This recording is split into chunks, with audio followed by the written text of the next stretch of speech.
अबे यार तू करता ही रहेगा। चलिए आइए, पहली बात ये कि आप ये सोचो कि इस पर कौन सा फोर्स लग रहा होगा। ये करंट है और ये चार्ज है, तो ऑफ कोर्स मैग्नेटिक फोर्स लग रहा है। अभी मैग्नेटिक फोर्स बिना मैग्नेटिक फील्ड के तो लग नहीं सकता, सीधी सी बात है। तो यहां पे कोई ना कोई मैग्नेटिक फील्ड तो दे रहा है। 10th क्लास में भी हमने पढ़ा था कि कोई भी चार्ज, कोई भी करंट कैरिंग वायर जो होता है वो अपने से d डिस्टेंस पर एक मैग्नेटिक फील्ड प्रोवाइड करता है, जिसकी डायरेक्शन हम लोग इस तरह से निकालते थे। और इस मैग्नेटिक फील्ड का फॉर्मूला हमने निकाला हुआ है mu not I upon 2πd पहले ही। तो ये वायर नंबर 1, ये वायर नंबर 2, ये दोनों इस जगह पर मैग्नेटिक फील्ड देंगे। ये वाला वायर किधर है? अंदर की तरफ, तो मैग्नेटिक फील्ड उस पॉइंट पे किधर आएगा? नीचे। तो ये आ गया मेरे पास मैग्नेटिक फील्ड B1। ब्लड हो रहा है? कौन सा वाला? सबका हो रहा है, तेरा ही हो रहा है? हाँ वो नेट की स्पीड है भाई। हाँ तो मैं ये कह रहा था कि ये जो वायर अंदर की तरफ जा रहा है, ये वायर इस पॉइंट पे कौन सा, किस डायरेक्शन में मैग्नेटिक फील्ड देगा? इधर नीचे की तरफ, तो ये B1 हो गया। और ये वाला वायर भी किधर देगा? नीचे की तरफ, नीचे की तरफ देगा B2। क्लियर? अब इलेक्ट्रॉन इधर जा रहा है, तो करंट किधर जाएगी? मैं निकालना चाहता हूं इस फोर्स का डायरेक्शन। इलेक्ट्रॉन उधर जा रहा है तो करंट आएगी इधर, तो करंट की डायरेक्शन में मैंने कर लिया अंगूठा और मैग्नेटिक फील्ड नीचे। क्लियर? तो इस पर फोर्स लगाया बाहर की तरफ। बोलो। मेरा आंसर 4 एम्पियर आ रहा है। हाँ सही आ रहा है, सही आ रहा है। तो इस पर जो फोर्स लगेगा वो परपेंडिकुलर आउटवर्ड लग रहा है। ये मैंने निकाल दिया। खैर मेरे से पूछा नहीं था बट मैंने निकाल दिया। अब इलेक्ट्रॉन पे लगने वाला नेट फोर्स होगा B1 की वजह से QV_B1 प्लस QV_B2, और दोनों एक ही डायरेक्शन में लग रहे हैं इसलिए मेरे को दिक्कत ही नहीं, मैंने डायरेक्ट जोड़ दिया। QV कॉमन ले लेता हूं, हो गया B1 प्लस B2। QV_B1 इसकी वजह से म्यू नॉट I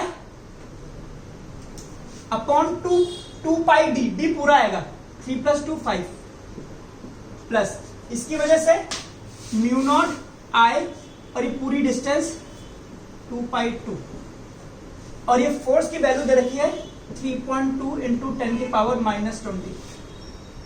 अब इस Q की वैल्यू रख दीजिए, इलेक्ट्रॉन है तो 1.6 10⁻⁻19, और ये वेलोसिटी रख दीजिए 4 × 10⁵। अब इसको आप सोल्व कीजिए, और ये करंट म्यू नॉट I, और इस I की वैल्यू अब आप निकाल लीजिए।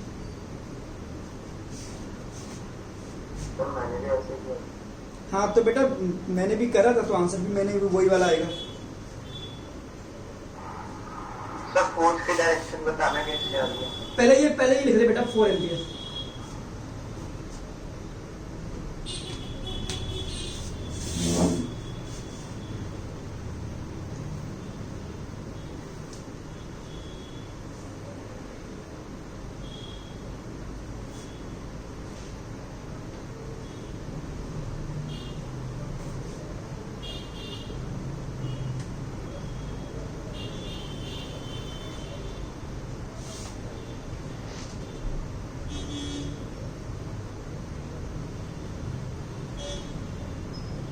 और म्यू नॉट की वैल्यू पता ही है आपको, 4π × 10⁻⁷।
डन। Yes sir. चलिए अगला हेडिंग डालिए। पेपर फिक्सिंग लास्ट पर थोड़ा सा सर डायरेक्शन बता दो इसका। अच्छा ये बता, मैग्नेटिक फील्ड समझ में आ गया? Yes sir. अब फिर बचा क्या है बेटा? हैं? अगर तेरे को ये पता है कि मैग्नेटिक फील्ड नीचे है, इलेक्ट्रॉन इधर जा रहा है, तो करंट किधर जाएगा? करंट तो इधर आएगा ना, बोल। तो करंट की डायरेक्शन में मैग्नेटिक फील्ड तो बाहर लग नहीं रहा।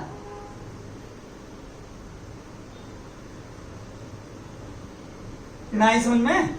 Yes sir. Yes sir. फिर आगे लिख- सर पूरा। लिखिए force on current carrying wire.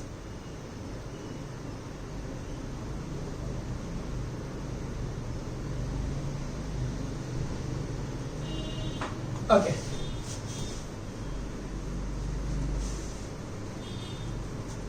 सुनिए, सपोज कीजिए ये कोई करंट कैरिंग वायर है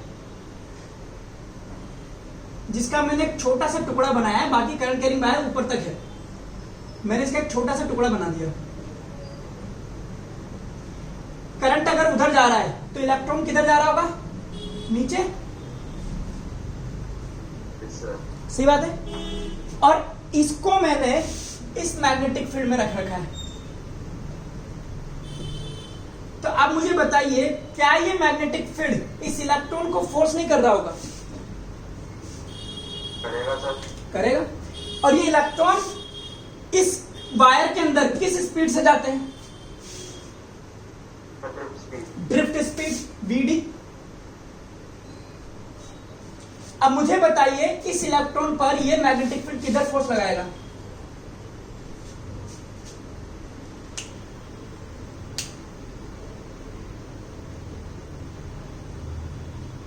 सर लेफ्ट में। लेफ्ट में लगाएगा। और इस फोर्स का फॉर्मूला क्या होगा? Q V cross D। Yes sir. Okay, अब क्या इसके अंदर एक ही इलेक्ट्रॉन है या बहुत सारे हैं? बहुत सर। उन सब पे फोर्स लगेगा? क्या सर? Yes sir. सब पे लगेगा फोर्स, हाँ हाँ हाँ। है ना?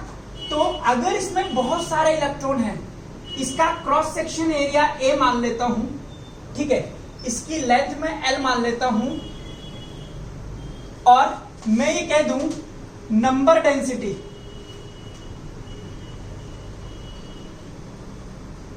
Of electron is N। Number density समझते हैं ना? Number of charge particle per unit volume. So total charge कितना आ गया? टोटल चार्ज क्या था? Q into N E. एक इलेक्ट्रॉन पे चार्ज E है तो N इलेक्ट्रॉन पर चार्ज Ne हो गया। और N क्या है? Total number of electron per unit volume. Number of electron is N। तो टोटल वॉल्यूम क्या है? A into L।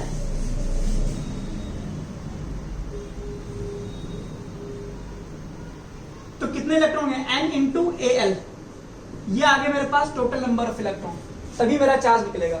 तो Q मेरे पास निकल गया NaLe। ये वैल्यू ऊपर रखता हूं। Velocity is perpendicular to the magnetic field, दिख रहा है आपको, इसलिए थीटा 90 हो जाएगा। तो फोर्स हो जाएगा QVB। B की जगह ड्रिफ्ट स्पीड, तो ये F हो जाएगा NeALe VDB। इधर देखिए NeAVD, इसको मैं करंट बोल सकता हूं। Yes sir. I equal to NeAD। Yes sir. हाँ, तो F हो गया ILB। और इसकी मैं वेक्टर फॉर्म लिखूं तो ये वेक्टर फॉर्म इसकी आती है, डायग्राम आपने बना ही दिया होगा। वेक्टर फॉर्म आती है IL क्रॉस B। ये फोर्स का नया फॉर्मूला आ गया, लिख लीजिए इसको, फिर इस पर चर्चा करेंगे आराम से।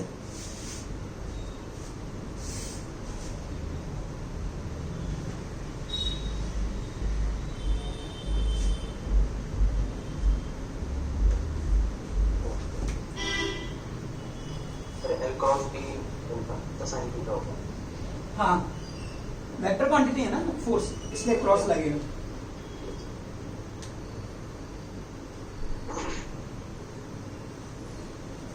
कुछ भी नहीं करना है, इस फॉर्मूले में B को BD रखना है और टोटल चार्ज निकाल देना है इस वॉल्यूम में, ठीक है। तो पर यूनिट वॉल्यूम मतलब एक इलेक्ट्रॉन का चार्ज E होता है, पर यूनिट वॉल्यूम कितने इलेक्ट्रॉन है N, तो टोटल कितना वॉल्यूम हो गया A इंटू L, बस ये आ गया Q की वैल्यू जो मैंने इतनी बकेती करके निकाली।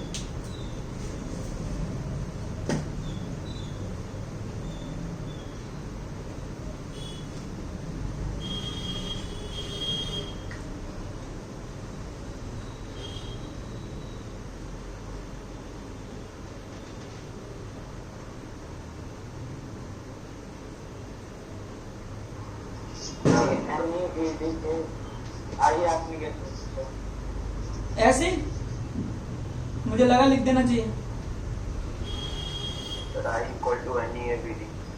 याद आ गया। ये तो भूल जाता है ना, इसको अगर हर 10 मिनट में बोलोगे ना कि तुम्हारा नाम प्रणव है, तो इसको वो भी भूल जाएगा। अच्छा मेरा नाम प्रणव है, आज ही इलेक्ट्रिसिटी का टेस्ट मैंने चेक करके दिया है। अच्छा इसमें दिया नहीं था ना कंजर में।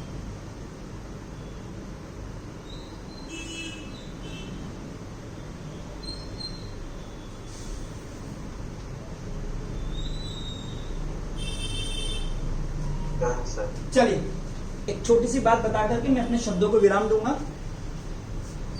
तो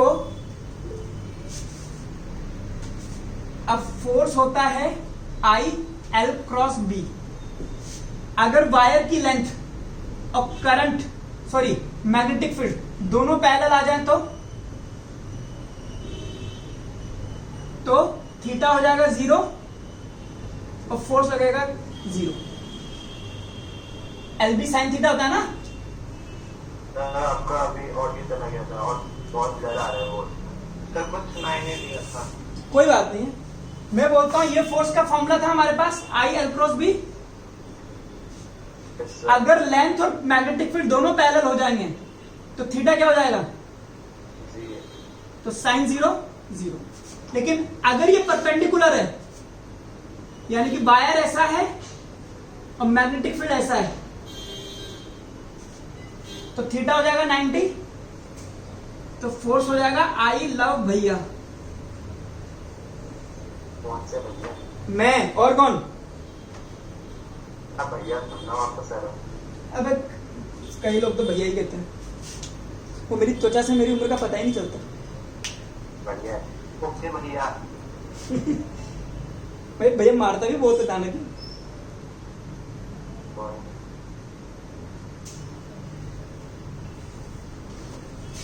हमारे किसी लड़की का नाम बी से शुरू होता है क्या? लड़की का नहीं, लड़के का भुवन। अबे नहीं यार भुवन नहीं। हाँ आई लव भुवन, सारी लड़कियां याद करेंगी इसको, आई लव भुवन, ठीक है। आ गया सर। लॉटरी। तू जल्द है बेटा। चलिए तो ये हो गया, इस पे भी क्वेश्चन करेंगे। तो बेसिकली हमने दो फॉर्मूले पढ़ लिए, एक चार्ज वाला और एक वायर वाला, ठीक है। तो अभी तक कोई डाउट है तो बोलिए, वरना फिर आगे बढ़ते हैं। और मैं एक बार फिर कह रहा हूं, भुवन या तो रोले नहीं हो रहा यार, इतना करना पड़ता है, ये है वो है ये है वो है, ये कर ले, या तो फाइंड अ सॉल्यूशन, ठीक है। बड़ी परफॉर्मेंस तेरी बेकार हो रही है। चलिए मिलते हैं आपसे नेक्स्ट क्लास में। हाँ बेटा। सर जैसा आपने कहा कि मतलब परफॉर्मेंस इंप्रूव करो, सर मैं तो आपको भी फोटो भी भेज सकता हूँ। मैंने पूरी एसएल और एनसीईआरटी करी थी, यूपीएससी नंबर नहीं आया। अच्छा एनसीईआरटी नोट्स करे थे बेटा? यस सर, नोट्स भी 3-4 बार लिखे थे। अगर तूने नोट्स करे थे तो ये बता तेरा सारे डेरिवेशन सारे ग्राफ सही हैं? सर वो थोड़ा सा गलती हो गई। मतलब ढंग से नहीं करे ना? बात वही है, आप लोगों ने क्या करा है, डेरिवेशन आप पढ़ते हैं, डेरिवेशन आप लिख के देखते नहीं है, इसलिए आपकी डेरिवेशन गलत हो रही है। आपको लगता है कि आप कर लेंगे और आप नहीं कर पाते हो। सबसे पहला काम ये कीजिए कि नोट्स बेटा मैंने बनाए हैं, मुझे पता है मैंने वहां क्या चीज थ्योरी में डाली हुई है और मेरे को क्वेश्चन कैसे बनाना है। अगर आप नोट्स एक बार ढंग से पढ़ेंगे, पूरी एक एक चीज शिद्दत से दिमाग लगा करके और डेरिवेशन को लिख करके देखेंगे, तो बेटा 80% नंबर तो आपके मेरे टेस्ट में वैसे ही आ जाएंगे। 70% मान लो, क्योंकि मैं थ्योरी देता हूं। ठीक है, इतना तो करो, इतना कर लो कि थ्योरी गलत ना हो आपकी।